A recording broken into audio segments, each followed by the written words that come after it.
Erika Podmenic era alla ricerca di soldi già dal 2023 in un sito di prestiti fra privati. Lunedì sarà disposta l'autopsia sul corpo di Isabella Tregnaghi, colpita da 5 coltellate.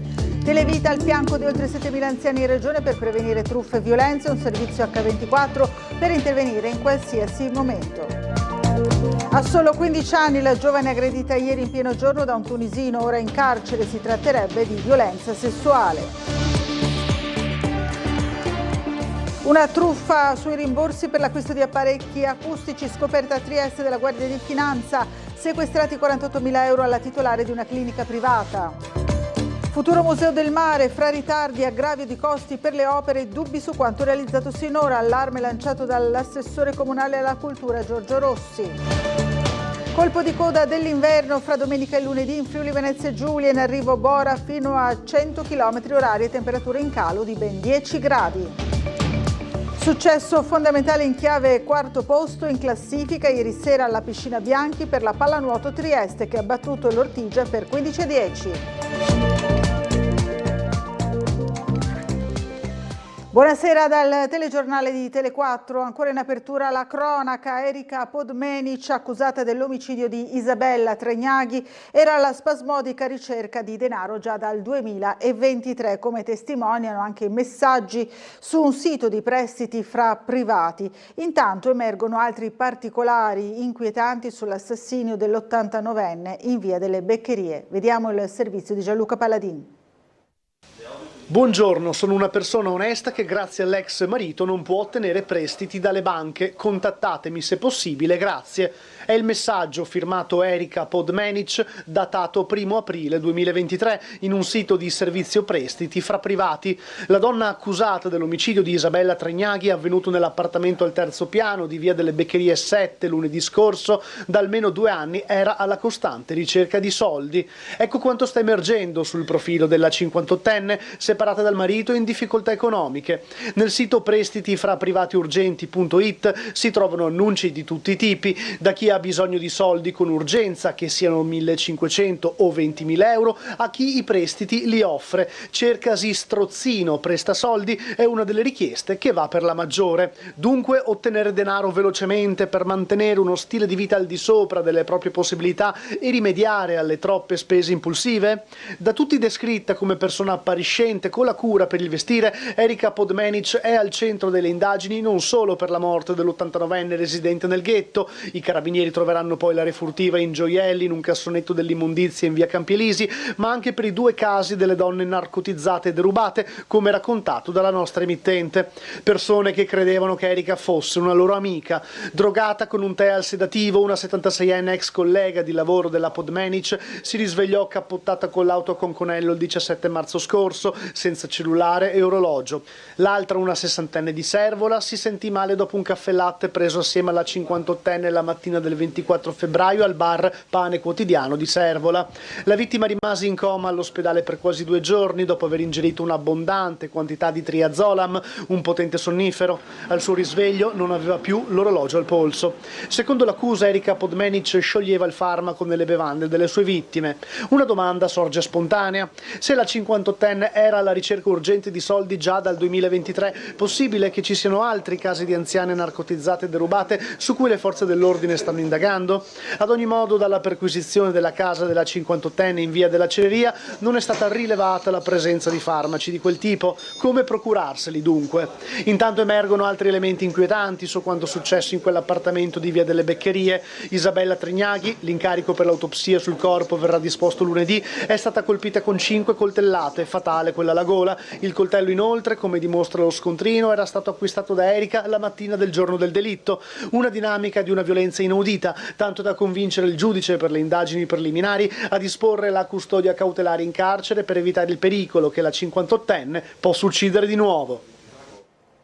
E durante l'ultima puntata di Ring abbiamo approfondito il tema delle violenze e delle truffe agli anziani assieme a Sofia Brunetti di Televita. Il servizio di aiuto a persone sole e fragili svolge un ruolo fondamentale anche nella collaborazione con le forze dell'ordine, come nel caso ad esempio dell'assassinio di Isabella Tregnaghi. Vediamo.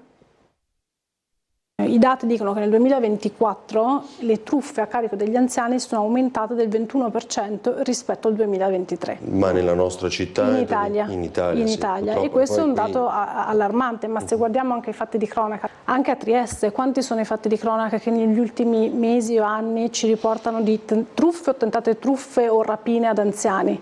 A Trieste, così come in tutta Italia, ormai è un'emergenza. Le truffe agli anziani avvengono con le modalità più disparate, la tecnica del finto incidente, della pratica bancaria, del figlio finito nei guai e chi più ne ha più ne metta. Televita, che attualmente segue e assiste 7.000 persone in Friuli Venezia Giulia, l'attività è in espansione, nasce proprio per fornire aiuti e appoggi fondamentali per le persone sole e fragili, ma non solo. Il tema è stato oggetto di approfondimento nell'ultima puntata di Ring. È un dispositivo, può essere un bottone che porti al collo o porti al braccio, oppure uno smartwatch. Sono quelli che vanno in mi basta premere rapidamente? Ti basta premere e arriva un segnale di soccorso nelle nostre centrali. Il è dispositivo la rete, cioè voi costruite una rete. Noi costruiamo una rete, ma noi costruiamo l'intervento H24, che noi facciamo la chiamata settimanale. Questo ci permette di creare un legame, un rapporto di fiducia e anche di captare quando ci sono delle situazioni che deviano dalla norma. Cioè sentite l'anziana un po' diversa, l'anziano, ho capito. Sentiamo l'anziano più diverso, ma non solo, sentiamo l'anziano, non so, schiaccio il bottone, c'è qualcuno che mi bussa alla porta, non so chi è, non l'ho mai visto, che faccio? Arriviamo noi. Sui rischi truffe siamo riusciti a intercettarli, ma soprattutto quello che gli incidenti domestici, è quello un altro fattore molto importante. Dunque Televita svolge un servizio importante per prevenire e arginare fenomeni come questo, anche collaborando con le forze dell'ordine. Non da ultimo il ruolo avuto a seguito dell'omicidio di Isabella Tregnaghi, per la cui morte è accusata la 58enne Erika Podmenic. La figlia dell'89enne, grazie alle telecamere installate nella casa della madre, ha allertato la sala operativa di Televita. E alle 13 del 31 marzo ha chiamato le nostre centrali operative, come da quando c'è un'emergenza i nostri utenti devono chiamarci, devono mandare. Ha chiamato le centrali operative dicendoci: andate da mia mamma, c'è qualcosa che non va. E poi quello che è stato trovato lo sappiamo tutti, quindi questo è quello che è successo. Sarebbe quella della violenza sessuale tentata la pista degli investigatori in merito all'aggressione di ieri pomeriggio a danno di una ragazzina minorenne, per la quale è stato arrestato un tunisino con precedenti penali. Vediamo. Ha solo 15 anni la ragazza triestina aggredita ieri pomeriggio in Piazza Libertà da un giovane tunisino che è stato subito arrestato dalla polizia. Sull'episodio indaga la squadra mobile della questura. Un fascicolo sull'uomo senza fissa dimora e con precedenti penali è stato aperto in procura. Le indagini, che proseguono nel più stretto riservo, soprattutto per tutelare la giovanissima vittima, sarebbero indirizzate verso l'ipotesi di un tentativo di violenza sessuale. Il tunisino si trova ora nel carcere del Coroneo. La giovane invece è stata sentita in questura per chiarire l'esatta dinamica dei fatti, mentre sono state acquisite ai fini di indagine anche le immagini delle telecamere di sorveglianza presenti nella zona della stazione centrale. La ragazza è riuscita a chiamare subito i soccorsi attraverso il 112, consentendo l'immediato intervento delle volanti della questura. Fortunatamente è stata anche aiutata da alcune persone presenti in quel momento in Piazza Libertà, che l'hanno soccorsa e affidata agli agenti della polizia. È attesa nei prossimi giorni la convalida dell'arresto dell'aggressore. Imbrattata con una scritta ingiuriosa la scala Joyce dislocata fra via Bramante e via Segantini. L'episodio, su cui indaga la polizia locale, è stato segnalato dai residenti in zona, che da anni si battono per il decoro del rione. Si è attivato in materia anche l'assessore alle politiche del territorio Michele Babuder per programmare un intervento mirato di pulizia con prodotti specifici. Una truffa sui rimborsi per l'acquisto di apparecchi acustici è stata scoperta a Trieste dalla Guardia di Finanza, sequestrati 48.000 euro alla titolare di una clinica privata. Vediamo. Maxi truffa da 48.000 euro a danno dell'azienda sanitaria Giuliano Isontina. La Guardia di Finanza ha sequestrato l'ingente cifra alla legale rappresentante di una clinica audiologica di Trieste, che ha beneficiato indebitamente dei rimborsi erogati dalla SUGI previsti dalla normativa regionale per l'acquisto di apparecchi acustici da parte di persone riconosciute come invalide civili. Il nucleo di polizia economico-finanziaria delle Fiamme Gialle ha ricostruito l'attività della titolare della clinica, una cittadina ragusana da tempo tempo residente a Trieste, che avrebbe percepito nel solo periodo tra il 2018 e il 2023 la somma di 48.000 euro per il rimborso a 35 clienti per l'acquisto di altrettanti apparecchi acustici. Ecco il meccanismo della truffa. La titolare si metteva a disposizione per avviare l'iter burocratico per la percezione del rimborso per conto dei clienti della clinica. Produceva personalmente le relative richieste dalla SUGI, trattenendone direttamente l'importo. Il metodo prevedeva anche una variante più rapida, con cui venivano semplificati i documenti autorizzativi, a volte con timbri e firme false di medici effettivamente in servizio nella clinica otorino-laringoiatrica di Cattinara. La donna è stata quindi denunciata alla procura per i reati di truffa aggravata per il conseguimento di erogazioni pubbliche, falsità materiale e falsità in atti pubblici. Incidente stradale su Strada Nuova Peropicina questo pomeriggio verso le 16. Uno scontro fra un SUV Audi e una moto Kawasaki, fortunatamente senza gravi conseguenze. Chi ci ha rimesso è stato soprattutto il traffico veicolare, ma anche quello su rotaia. Il tram infatti è stato fermo per circa 20 minuti, visto che la moto dopo il sinistro è finita sulle rotaie. Contemporaneamente una lunga coda di macchine si stava formando in direzione Opicina. Sul posto l'ambulanza con i medici che hanno prestato le prime cure al Centauro. Presenti anche gli agenti della polizia locale per regolare la viabilità ed eseguire i rilievi dell'incidente. Futuro Museo del Mare in Porto Vecchio, fra ritardi sulla consegna, aggravio di costi per le opere e dubbi su quanto realizzato sinora, e l'allarme lanciato stamani a Sveglia Trieste dall'assessore comunale alla cultura Giorgio Rossi. L'operazione Museo del Mare in Porto Vecchio è un'operazione che nasce sotto grandi difficoltà, perché abbiamo un progetto dell'Architetto Consuegra. Io nella mia vita ho lavorato con molte cosiddette archistar, con le quali evidentemente i rapporti non sono semplici, perché non basta essere creativi, no? Bisogna soprattutto avere in testa delle tempistiche, la programmazione. Evidentemente che lì c'erano le vecchie saline, c'era una presenza di acqua, ci sono risorgive, ci sono torrenti che vengono giù dalle valli carsoline, c'è di tutto e di più, costruzione su pali e quant'altro, su piattaforme. Ecco, tutte queste cose evidentemente credo siano state in qualche modo, come si dice, sottovalutate. Io sono molto critico su questo, perché è evidente che questo ha comportato ritardi e molti maggiori costi. La stima ora a quando si è spostata? Allora, le stime che mi fanno hanno delle date che dovrebbe essere, se ho ben capito, marzo 2026. Io alle stime non credo più. Io crederò quando verrà consegnato per gli allestimenti e quando ci sarà una data. Che ci sia una fine, ci sarà certamente una fine, no? Tutto finisce, però bisogna capire se finisce in gloria o meno. Cioè, quindi non ho dubbi che una volta finito sarà bello, sarà allestito, sarà una cosa da seguire, però la mia è una critica, che è una critica costruttiva, perché ho dato dei suggerimenti, delle cose da assessore alla cultura, ma evidentemente non ho avuto il peso giusto per poter incidere, quindi ognuno si assumerà le responsabilità e via discorrendo. Quindi abbiamo varie gatte da pelare ancora, a destra e a sinistra, raggiungeremo certamente gli obiettivi, ma una cosa è raggiungere gli obiettivi in tempi utili e con un'esposizione economica giustificata, e un'altra è raggiungerli a babbo morto. Colpo di coda dell'inverno fra domenica e lunedì in Friuli Venezia Giulia, in arrivo Bora sino a 100 km/h e temperature in calo di ben 10 gradi a partire da domani. Vediamo il servizio.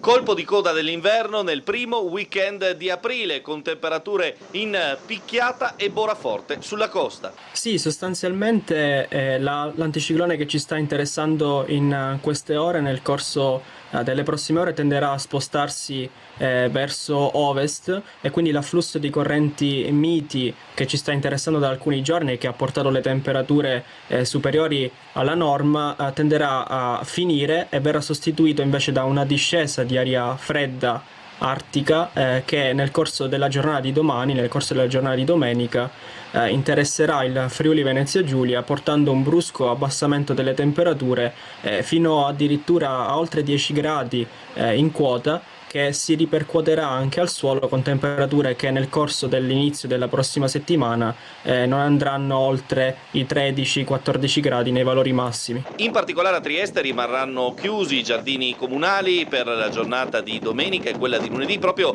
a conseguenza delle forti raffiche di bora che spireranno nella Venezia Giulia. L'afflusso di aria fredda si manifesterà appunto attraverso una intensificazione della bora che soffierà a partire dalla prossima notte, quindi dalla notte di domenica, con raffiche che saranno sostenute sulla costa e sulle zone orientali, forti a Trieste, con raffiche appunto che potrebbero localmente avvicinarsi ai 100 km/h nel corso della mattinata. Poi a partire da metà pomeriggio di domenica si avrà un graduale calo che accompagnerà fino all'inizio della giornata di lunedì. Poi da lunedì pomeriggio la bora dovrebbe cessare del tutto.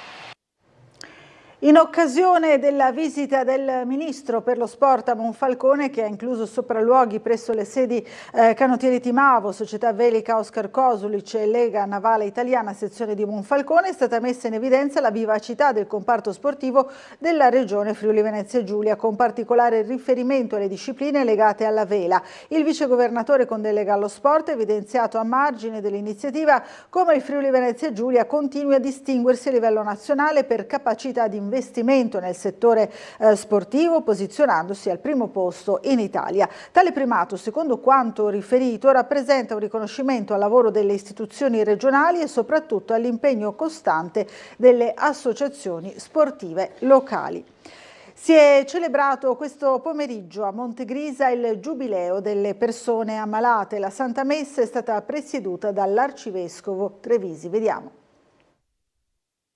Cominciamo a guardare le persone e allora non possiamo pensare di affrontare i problemi del mondo se non affrontiamo invece le sofferenze, le fatiche, le ferite che ci sono nelle persone che abbiamo accanto, nelle nostre famiglie, nelle nostre comunità. Anche attraverso questo spirito la diocesi triestina si è accostata questo pomeriggio al Giubileo degli ammalati, delle persone con disabilità e del mondo della sanità. Già dalla tarda mattinata a Montegrisa i fedeli avevano iniziato a radunarsi in attesa della celebrazione della Santa Messa, preceduta da una serie di testimonianze intervallate da brevi momenti musicali secondo lo schema del giubileo diffuso che caratterizza gli appuntamenti dell'Anno Santo non soltanto nella nostra città. Prima e durante la celebrazione l'accento è stato posto soprattutto sul presente, sulla situazione di dolore e speranza, quasi fosse un appello. Ciascuno si metta in gioco, poi serviranno anche le politiche, serviranno anche le istituzioni, però siamo qua anzitutto con il desiderio di fare quello che ha fatto Gesù, essere attenti alle persone, rallentare, fermarsi, ascoltarle, condividere le speranze. E in conclusione, Monsignor Trevisi così ha inteso sintetizzare il momento odierno. Essere attenti alle persone, rallentare, fermarsi, ascoltarle, condividere le speranze, ed è quello che come comunità cristiana vogliamo fare al nostro interno, ma vogliamo anche che questo sia lievito per l'intera città. Altre notizie e servizi dopo una breve pausa pubblicitaria. Restate con noi.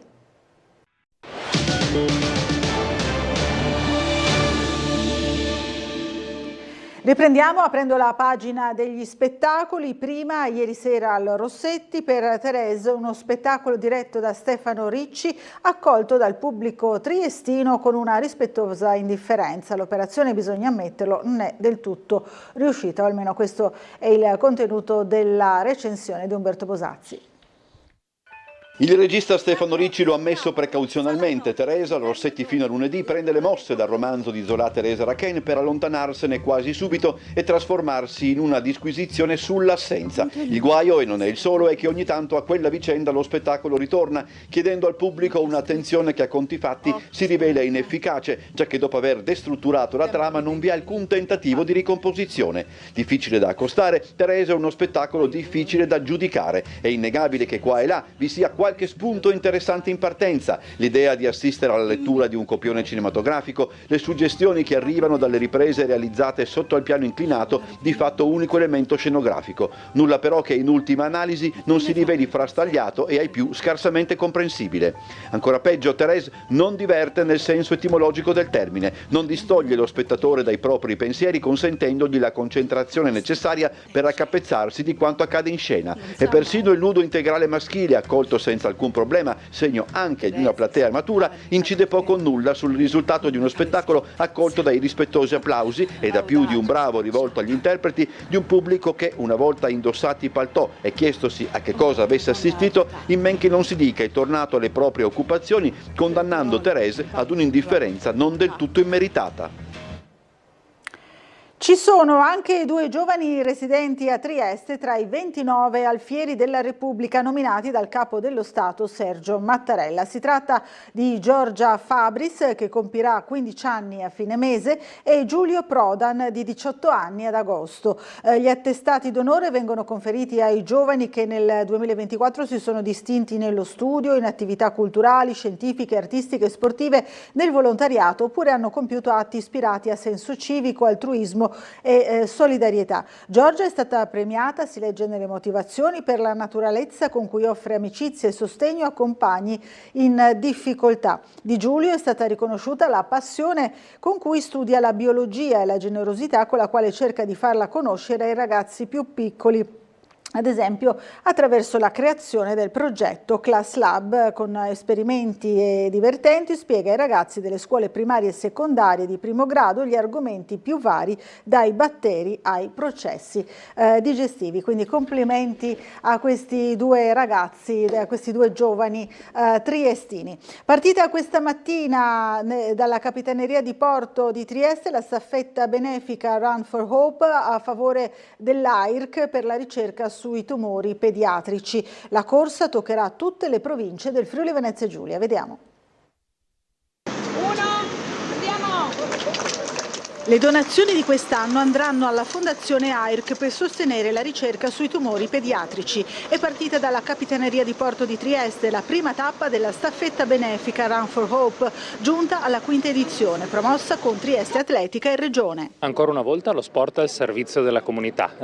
In questo senso non soltanto ci si diverte, si organizza una bella manifestazione di carattere sportivo con una bella staffetta che durerà parecchi giorni e percorrerà un bel pezzo della nostra penisola, ma con questa staffetta si raccolgono anche dei fondi destinati alla ricerca contro i tumori e in particolare contro i tumori pediatrici, quindi sicuramente una bella iniziativa e vanno ringraziate quelle associazioni che si sono messe a disposizione, in particolare per Trieste Atletica. Ecco, su questo noi ci crediamo profondamente, perché comunque non è solo l'iniziativa sportiva ma anche associata al fatto che noi dobbiamo aiutare queste realtà che sono un po' in qualche modo sì considerate ma non abbastanza. E avere l'attenzione soprattutto per temi come questi, come la ricerca e l'AIRC, quanto sia importante lavorare su questi temi, quindi non posso che ringraziare gli organizzatori per partecipare qui con la partenza da Trieste, ma sappiamo quanto a Trieste le associazioni sportive locali siano vicini e attenti a questi temi. Il percorso della Run for Hope toccherà tutte le province. Dopo la Trieste, Monfalcone e Palmanova di oggi seguiranno altre 7 tappe, l'ultima tra Cividale e Gorizia domenica 13 aprile. E domani la domenica sportiva propone l'impegno in trasferta della Triestina con il Renate e quello casalingo della Pallacanestro Trieste con Napoli. Vediamo. Punti cruciali per la salvezza e corsa al vertice, 2 sfide opposte quelle che vedranno impegnate questa domenica Triestina e Pallacanestro Trieste. I rossolabardati dovranno vedersela con il Renate che all'andata sconfisse l'Unione per 1-0. Si tratta della prima delle 4 sfide finali di stagione regolare, poi arriveranno in serie le 2 big Padova e Vicenza, quindi il Novara a Rocco per chiudere. La squadra di Tesser, che ha ancora una possibilità di evitare i play-out, recupera Udo che fornirà un'alternativa utile in attacco a Strizzolo e Vertainen. mentre presumibilmente non ci sarà Correia dopo la botta all'anca rimediata sul finire della partita scorsa. Al suo posto Fiordilino in mezzo alla linea mediana, con presumibilmente Brahima a fare da mezzala. Difficile anche il ritorno in campo di Balcò. La gara sarà visibile lunedì 7 aprile su Tele4 alle 14:55 e in replica alle 23:30. Al Palatrieste domani alle 17 è attesa invece Napoli, squadra che sta viaggiando a un ritmo che a breve le consentirà di consolidare la salvezza, che di recente ha battuto sia la Virtus che Milano, squadra radicalmente cambiata rispetto a quella battuta nel girone d'andata, con Pullen e Green tra gli uomini più pericolosi e il dinamismo di Egbunu e Totè sotto le planche. Per i biancorossi l'incognita su un possibile rientro di Ross a quasi 2 mesi dall'intervento al pollice della mano destra. Quanto alla panchina, la società conta di vederci sopra coach Jamion Christian a ritorno dalla presentazione alla Bryant University negli Stati Uniti, che allenerà il prossimo anno. Scelta di tempo e questioni di rispetto per l'attuale società, quantomeno rivedibile al netto dei meriti dell'allenatore per il percorso fatto nella città della Bora. Successo fondamentale in chiave quarto posto in classifica ieri sera alla Piscina Bianchi per la Pallanuoto Trieste, che ha battuto l'Ortigia per 15-10.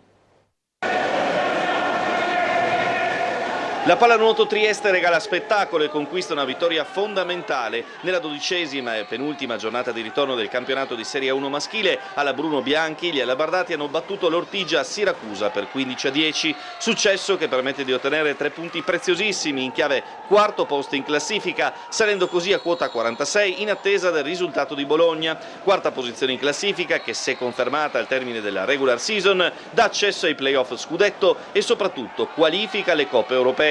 In un match equilibrato nella prima metà gara, con ospiti pure più volte in vantaggio, ha fatto la differenza l'approccio ad inizio ripresa, quando Mladosic e Draskovic hanno sfruttato 3 occasioni in serie per passare in vantaggio e toccare le 3 reti di margine. Poi, nell'ultimo quarto, Manzi, Marziali e Podgornik hanno chiuso i conti con la squadra che schiera anche l'ex giapponese Inaba. Sì, abbiamo giocato bene, abbiamo fatto, soprattutto nel terzo e nel quarto, abbiamo fatto l'allungo decisivo, abbiamo iniziato un po' contratti, primo tempo eravamo un po' slegati, poco dentro la partita, però poi piano piano ci siamo sciolti e il terzo e il quarto siamo venuti fuori. Questa partita, lo sapevamo dalla vigilia, era fondamentale, i 3 punti oggi ci permettono di andare in trasferta a Firenze con una marcia in più.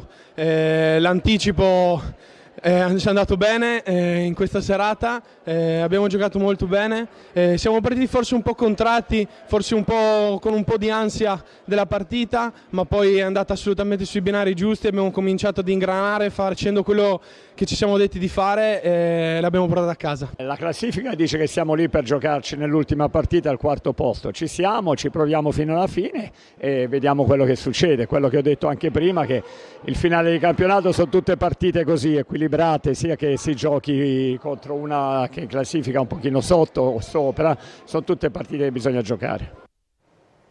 Ed è tutto per questa edizione del nostro telegiornale, che ritorna domani nell'edizione domenicale alle 13:20 e poi alle 19:30. Grazie a tutti per averci seguito e buon proseguimento di serata.